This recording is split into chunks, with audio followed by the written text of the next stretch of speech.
Bismillahirrahmanirrahim. Assalamualaikum warahmatullahi wabarakatuh. Pada hari ini saya akan membentangkan satu tajuk iaitu Tauhid Rububiyah, Uluhiyah dan Asma' wal Sifat. Tauhid merupakan asas utama dalam akidah Islam yang menekankan keesaan Allah SWT. Tauhid terbagi kepada tiga bahagian utama iaitu Tauhid Rububiyah, Tauhid Uluhiyah dan Asma' wal Sifat. Tauhid Rububiyah bermaksud meyakini bahawa Allah SWT yang pencipta, pemilik dan pentadbir seluruh alam semesta.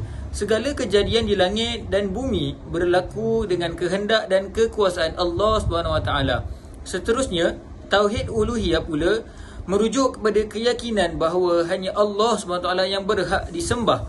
Oleh itu, semua bentuk ibadah seperti solat, doa, puasa dan tawakal hendaklah ditujukan hanya kepada Allah SWT tanpa mensyirikkannya. Selain itu, Tauhid Asma' wa Sifat bermaksud meyakini nama-nama dan sifat-sifat Allah sebagaimana yang disebut dalam Al-Quran dan Hadis tanpa mengubah atau menyerupakannya dengan makhluk. Contohnya, Allah Maha mendengar dan Maha mengetahui.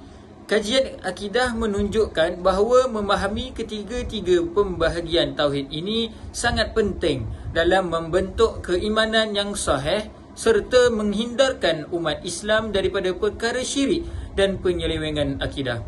Kesimpulannya, Tauhid Rububiyah, Uluhiyah dan Asma' wa Sifat saling berkaitan dalam membentuk keyakinan yang sempurna terhadap Allah SWT serta menjadi asas utama kehidupan seorang Muslim. Itu sahaja daripada saya. Sekian wabillahi taufiq wal hidayah. Assalamualaikum warahmatullahi wabarakatuh.